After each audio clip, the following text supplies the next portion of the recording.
Soltos e soltas, bem-vindos! Hoje eu tenho a honra de trazer para o canal a doutora Naida Amico, que é psicoterapeuta, terapeuta sexual, conselheira do Casos de Família há 17 anos. Se eu escuto história de solto, gente, imagina quanta história a doutora Anaí já não ouviu e já não desdeu os nós nessa vida. Ela tem um canal maravilhoso aqui no YouTube, Papo com a Anaí. Estou colocando o link aqui e na descrição do vídeo. E ela é autora do livro O Amor Não Dói. Então, se para você tem doído, tá mais do que na hora de você ler o livro dela. Hoje a gente vai falar sobre dependência afetiva. Doutora, muito obrigada por estar aqui comigo. Eu que agradeço, Carol. E é um tema muito importante que a gente tem visto muitos dependentes afetivos, dependentes emocionais. Então, eu acho bem legal a gente explorar esse tema mesmo. Se você também acha que você está em relações com uma dependência afetiva, está se colocando para baixo, está achando que o seu chão vai cair, vai sumir se o outro desaparecer, se inscreve nesse canal, ativa as notificações, porque 3 vezes por semana eu estou com pessoas maravilhosas, como a doutora Anaí, para dar um chacoalhão na gente. Explica um pouquinho para os soltos o que é a dependência afetiva. Olha, a dependência afetiva é precisar do outro para se sentir seguro, feliz, amparado, direcionado, importante. É quando você terceiriza a tua vida. O outro que te valida, é o outro que te encaminha em tudo, é o outro que te faz sentir importante. Então, a pessoa não é protagonista dos próprios sentimentos e da própria vida. Vai sendo levada, sabe? Porque põe no outro, deposita no outro toda a esperança, toda a iniciativa. Sem aquele amor, a pessoa se sente sozinha, se sente uma nulidade, né? E dependendo do grau de dependência afetiva, né, a pessoa entra em colapso no caso de um abandono, porque ela não, sabe, não depende dela, depende do outro para ela ser feliz. Então, a pessoa está sempre se sentindo ameaçada, sempre, né? Ela acha que vai desmoronar a qualquer minuto. E tem pessoas que são mais propensas a serem dependentes afetivos? Tem fatores na nossa vida, na infância, na relação com os pais ou com primeiros amores que impactam para a gente ser um dependente afetivo? Tem muito a ver também com a personalidade. Às vezes a pessoa é realmente mais insegura, só que toda a nossa personalidade é desenvolvida a partir das nossas vivências, né? Então, dependendo de como nos apresentam o amor, né, é que a gente vai formar vai fazer aquela construção afetiva, né? Então, se eu vim de um lar onde as relações eram disfuncionais, né? Como é que eu vivenciei o amor através dos meus pais? Existia amor, mas existia traição, agressividade. A gente cresceu, né? Uma criança que é muito punida, né? Que é criada com muita severidade, com muitas regras, uma criança que não é validada, né? Porque tem pais que acham que é legal só olhar o lado ruim. Então, a criança tirou 9,5, não, mas por que não tirou 10? Sabe, não tem aquele reforço positivo. Então, a criança se sente sempre aquém. Ela é sempre devedora, sempre devedora. Por outro lado, crianças excessivamente protegidas, super protegidas, ou mimadíssimas, tudo vem pronto, vem mastigado. Obviamente que uma criança que não é incentivada ou desafiada a andar com as próprias pernas, a cair e levantar, ela vai achar que ela é incapaz.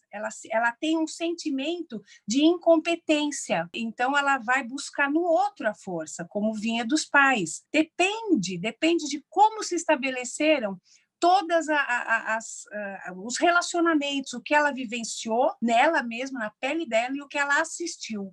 Né? Porque são os pais que apresentam para a gente o primeiro modelo de amor, tanto amando aos filhos como se amando. E eu fico pensando, eu tenho 37 anos hoje, né? E às vezes a minha vivência de adolescente, assim, na escola, reverbera em mim num lugar que eu falo, nossa, mas já passou, tipo, 20 e poucos anos, mas ainda, às vezes, eu me sinto naquele pátio, sabe? Eu a última menina a ser chamada para dançar no bailinho, que dançava com a vassoura. Além desse impacto do amor dos pais, essa é a nossa primeira entrada no mundo amoroso. Então, assim, como foi sua primeira transa, se você foi muito apaixonada por caras que não gostavam de você. Esses nossos primeiros desencontros amorosos também fazem com que às vezes a gente fique dependente afetivo, mesmo que a nossa vida adulta já tenha muito mais desejo do que rejeição? Sim, porque, sabe, tudo depende das vivências traumáticas também, porque tem coisas que marcam muito a vida da gente. Né?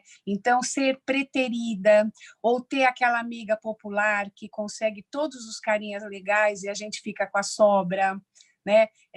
A gente tem essas experiências. Quando a gente está virando mulher, quando a gente está se transformando, a gente tem uma fase que não é criança, não é adulto. Então, né, essa fase é muito delicada. E dependendo do que você sente, do que te fazem, né, de como se estabelecem os relacionamentos, se você tem trauma, se você sofre uma humilhação ou uma grande decepção, isso obviamente que vai marcar. Né? Então, a gente fica com aquela sensação. E aí, dependendo do que vai acontecendo, a gente volta para aquele lugarzinho de dor. Né? A gente parece que cultiva aquela dorzinha e quando bate nela, quando resvala nela, volta tudo com intensidade. Né? Porque o que eu vejo, Carol, é muita gente que não se conhece. É incrível como as pessoas acham que se conhecem, e é claro que a gente pode viver uma vida inteira sem se conhecer totalmente, mesmo porque a gente está em constante evolução, transformação. Mas tem pessoas que cometem sempre o mesmo erro, né, que é aquela coisa da teoria do dedo podre, né, mas não entende como é que aquilo tudo acontece. Então, vai vivendo atropeladamente.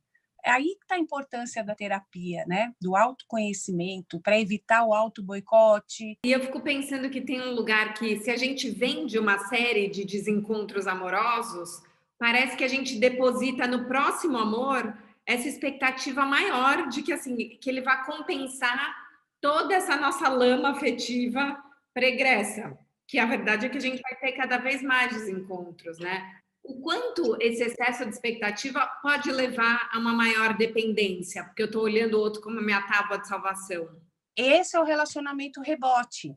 Você vai passando de um relacionamento para o outro sem se curar, sem fechar para balanço, achando que a solução pode estar no próximo. Né? E isso não acontece, porque você não vai só com mais expectativa, você vai mais descrente, inclusive. Né? Então, você já está achando que não vai dar, mas eu vou tentar. Então, já entra se sentindo derrotada, se sentindo oprimida, se sentindo angustiada. Então, toda vez que você coloca a tua expectativa de felicidade no outro, você pode se decepcionar. Por isso que a gente só pode estar bem com alguém quando a gente está bem sozinha. Essa é uma máxima indispensável para qualquer relacionamento na vida, não é só relacionamento afetivo, qualquer relacionamento. Né? A gente vê dependentes emocionais com amigos, com familiares, né? No ambiente de trabalho, são aquelas pessoas realmente inseguras, elas não desenvolveram, né, aquela coisa de se bancar emocionalmente. Né? Eu dou conta daquilo, eu vou errar, eu posso errar, mas eu não vou morrer por causa disso. Né? Eu vou aprender. Aí ficam buscando no passado, sabe? Onde que eu errei? Ah, se eu pudesse voltar no tempo, né? A gente não pode voltar no tempo. E tem coisa que você não tem como remediar. Você tem como aprender e não repetir. Ou cometer novos erros, né? Mas eu vejo as pessoas cometendo sempre os mesmos erros, principalmente as mulheres. Os dependentes afetivos são pessoas que, em geral, têm muito medo do abandono, que lidam mal com o abandono. E aí eu fico pensando o quanto que esse medo de ser abandonado faz com que a gente fique sempre buscando indícios de que o outro vai nos abandonar a qualquer momento, e isso deixa a gente ainda com a autoestima mais abalada e mais frágil. O medo do abandono é enorme porque a pessoa que faz isso, ela já se abandonou. Então, como ela já se abandonou, ela está na mão do outro. Né? Então, se ela for abandonada também pelo outro que ela elegeu para salvar a vida dela, emocional, afetiva, amorosa, o que sobra para ela? Né? É por isso que a pessoa dependente emocional tem uma autoestima baixa, ela não tem autoconfiança, né? Justamente porque ela se abandonou. O abandono do outro dói muito mais. né? Porque ela se agarra àquela pessoa como uma tábua de salvação. Se aquela pessoa não tiver com ela e por ela não é nada. E é claro que isso tudo é um grande engano, né? Todo mundo tem seu valor, todo mundo pode melhorar, mas precisa reconhecer. E te ouvindo falar, eu fiquei pensando o quanto essa dependência intoxica as relações e faz com que a outra pessoa passe a admirar menos a gente. E daí acaba virando uma profecia autorrealizável do abandono.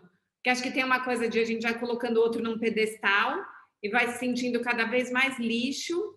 E que atitudes a gente tem nessa relação que realmente acabam contribuindo para outra pessoa parar de admirar a gente, parar de se interessar por nós. O ser humano, ele tende a valorizar quem se valoriza. Então, se eu tenho um discurso de menos-valia, né, de derrota, de dependência, automaticamente a pessoa pensa, bom, se ela não acha que não tem valor, é porque ela não deve ter, porque ela sabe melhor do que ninguém o valor que ela tem. Se ela está aqui mendigando amor, precisando de mim para respirar, eu sou o oxigênio dela, que, aliás, é um fardo se relacionar, né, dessa maneira, né?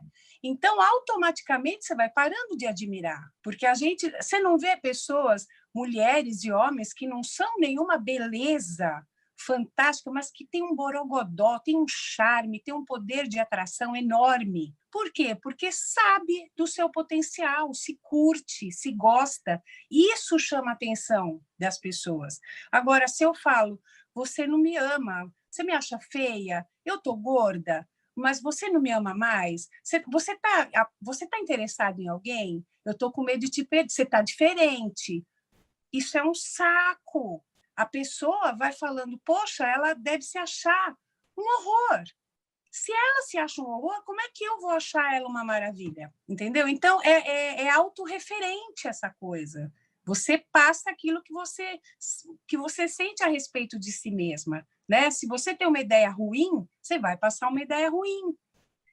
Né? E aí, a dependência afetiva é o principal componente dos relacionamentos abusivos e tóxicos. Você se entrega na mão do outro, você faz qualquer coisa, você aceita qualquer coisa. Né? Então, é muito fácil homens se aproveitarem dessa fragilidade, né? E aí vão testar todo o seu poder de manipulação, de sedução, e por aí vai. E as relações, elas já começam nessa dinâmica, então a pessoa entra já dependente afetivo porque é dela, ou pode ser que isso vá se intensificando ao longo da relação, assim, se eu tô com outras partes da minha vida menos estruturadas, daí eu deposito tudo naquele amor, ou se eu vou me apaixonando muito pela pessoa e idealizando ela, eu acabo me tornando dependente? Como é que é isso? Às vezes, começa de uma maneira mais leve. Só que a partir do momento que a pessoa vai percebendo que aquela pessoa é o número dela, nossa, estou gostando daquela pessoa, aí ela se agarra como se fosse o último sopro de vida, né? Aí é que ela vai se desvalorizando cada vez mais, ficando cada vez mais dependente daquele amor, né? E muitas mulheres também fazem uma leitura de que ciúme seja sinal de amor. Então, pela carência, né? Porque o dependente afetivo, emocional, ele é muito carente, porque falta amor próprio, então ele é carente. E aí ele vai, principalmente a mulher, cai muito nessa armadilha de achar que aquele ciúme absurdo é amor. Então ela fala, não, agora eu achei uma pessoa que precisa de mim, que me ama dessa maneira. Né? São os engodos, né? São as armadilhas amorosas que a gente está vendo muito, muito, mais do que a gente deveria ver. Você falou isso a pessoa precisa de mim, e eu pensei também numa outra postura que eu acho que pode ser um sinal amarelo para a gente prestar atenção, que é a gente fazer tudo para agradar o outro, para que ele precise da gente. Uma vez uma solta escreveu no inbox que ela falou, eu estava saindo com um cara, a gente nem namorava.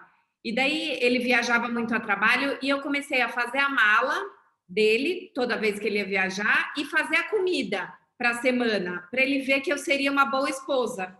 Ela nem era namorada e ela já estava assumindo um papel na suposição de que aquilo ia ser interpretado como eu sou uma boa esposa, né? Então tem esse lugar do ficar servindo o outro e colocar as necessidades do outro na frente das nossas como um sinal de amor e integridade. Você vê isso como um sinal de dependência afetiva? Vejo, vejo. Sabe, ela precisa mostrar que ela tem tudo para ser a mulher da vida dele. Então, como é que é a mulher idealizada? É a mulher que não reclama, é a mulher que está sempre pronta para tudo, para o sexo, ela não se posiciona se ela perceber que o posicionamento dela é contrário ao que ele quer ou ao que ele acha legal, né? Então, tem mulheres que viram camaleoas, elas vão se adaptar ao que ele quer para se sentirem aceitas e necessárias. E quando o cara começa a pisar na bola, ela se convence que aquilo é assim mesmo, que ou ela tem culpa de alguma coisa, ela provocou aquilo. Você vê que é a base do relacionamento abusivo. A culpa é uma característica proeminente dos dependentes? Total, total. O que ela faz para nunca se sentir amada? Aonde ela erra? Né? Esse é o sentimento que ela tem. E esse sentimento é muito típico da infância, né? Quando os pais estavam nervosos e aí fica quieta, você está me deixando nervosa, porque a gente vê pai ter chilique, mãe que chega cansado. Então, o que eu fiz? Os pais, quando separam, é muito comum as crianças acharem que é por causa delas, porque criança é muito autorreferente, ela acha que ela que ela é o umbigo do mundo, para o bom e para o ruim. Então, essa culpa é uma coisa que todo dependente emocional carrega. Onde eu errei? O que eu estou fazendo de errado para você não gostar de mim? E eu acho que isso é muito perigoso, porque daí a gente começa a pedir desculpas por coisas que a gente nem acha que a culpa é nossa, só para agradar o outro. E eu tinha a mãe de uma amiga que falava: você deita no chão, o outro pisa porque acha que você é capacho. Então tem um pouco disso de, no fim, você está se desvalorizando e fazendo a pessoa te tratar mal, né? Tem um lado de responsabilidade nossa, assim. Total, total. Eu discuto muito isso com as mulheres, sabe? Eu acho que a mulher tem que ter certeza absoluta que ela pode fazer escolhas. Então, por que estão escolhendo de uma maneira tão ruim? Então, a gente tem que acordar para isso. Mulher tem poder, mulher se sustenta em todos os sentidos. A gente não depende de homem. Homem é maravilhoso para a gente dividir a vida, para a gente curtir, para a gente constituir família, para a gente namorar, beijar na boca. Agora, não é colocar a vida na mão do homem. Muitas vezes eu recebo histórias, e acho que você deve ver muito isso, de mulheres desesperadas, assim, e daí ele está sendo mais frio e está se afastando, eu amo tanto ele, eu não queria perder essa história. Em nenhum momento do relato tem um exemplo de por que esse cara é tão importante para você. Ele te trata bem, ele faz você se sentir valorizada, inteligente. Parece que é tão o apego à história que isso vai deixando a gente louca e impotente, né? Que outros sinais a gente tem que estar atenta para começar a perceber, putz, eu acho que eu estou entrando numa dinâmica de dependência afetiva, preciso frear isso. Então, quando a pessoa começa a achar que tem que ficar stalkeando o cara, que ela tem que ter um controle excessivo porque ela está se sentindo insegura. Essa é a primeira bandeira que a mulher que está dependendo emocionalmente de alguém, afetivamente de alguém, tem que perceber, né? Porque quando a gente ama, né, amor não dói, amor não é difícil, né? Temos dificuldades, mas é bem diferente de ser uma coisa difícil. A gente, quando ama de maneira saudável, a gente é livre, a gente confia na pessoa e a gente não precisa prender a pessoa. Ela volta porque ela quer, porque ela tem prazer no retorno. Agora, quando eu preciso suar sangue para ter alguém do meu lado, ou para me amar, ou para me deixar me transar sobre aquele amor,